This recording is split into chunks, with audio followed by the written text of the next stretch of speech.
Kamar yadda muka yi muku alkawari a shirinmu da ya gabata, ga kashi na biyu na tarihinsa Ahmadu Bello Sardaunan Sakkwato kuma Firimiyan Najeriya ta Arewa na farko kuma na ƙarshe. Gamji ɗan ƙwarai, a sha kallo lafiya. Waɗanda suka fara bibiyar mu a yau, danna mana subscribe da ƙaraurawa da kuma like da share don samun shirye-shiryenmu a duk lokacin da muka ɗora. Mun gode.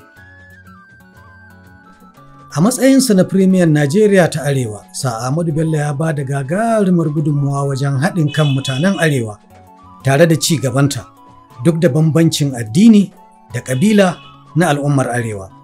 A zamaninsa, babu rarrabuwar kawuna tsakanin al'ummar Arewa. Wannan ya janyo wa Arewa suna da martaba a idon duniya.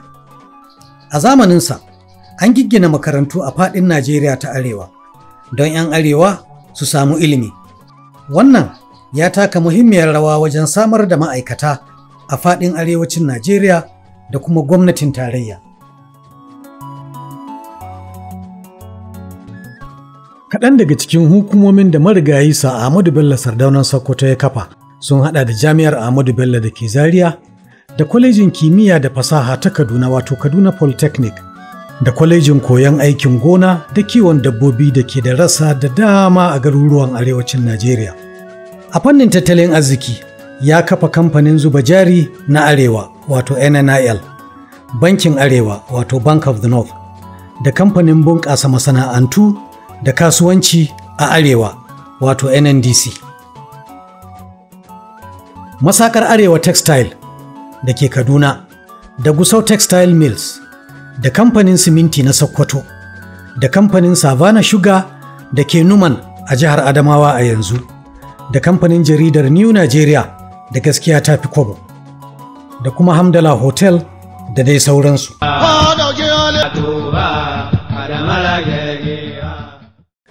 A ranar 15 ga watan Janairu na shekarar 1966, wasu sojoji ƙarƙashin jagorancin Mejo Cikuma Inziyogu Kaduna suka yi juyin mulki, aka kashe Sa Ahmadu Bello Sardaunan Sakkwato kuma Firimiyan Najeriya ta Arewa, da Sa Abubakar Tafawa Balewa, Firayim Ministan Najeriya na farko, da kuma Samuel Ladoke Akintola, Firimiyan Najeriya ta Yamma, da kuma wayansu manya-manyan sojoji yawancinsu daga Arewa. Wannan kisan gillar da aka yi masa Ahmadu Bello Sardaunan Sakkwato kuma Firimiyan Najeriya ta Arewa na farko kuma na ƙarshe ya samar da wani gibi a arewacin Najeriya wanda har yanzu an gaza cika shi. Marigayi Sa Ahmadu Bello ya rasu ya bar mata 3 da 'ya'ya 3. Allah shi gafarta musu kurakuransu.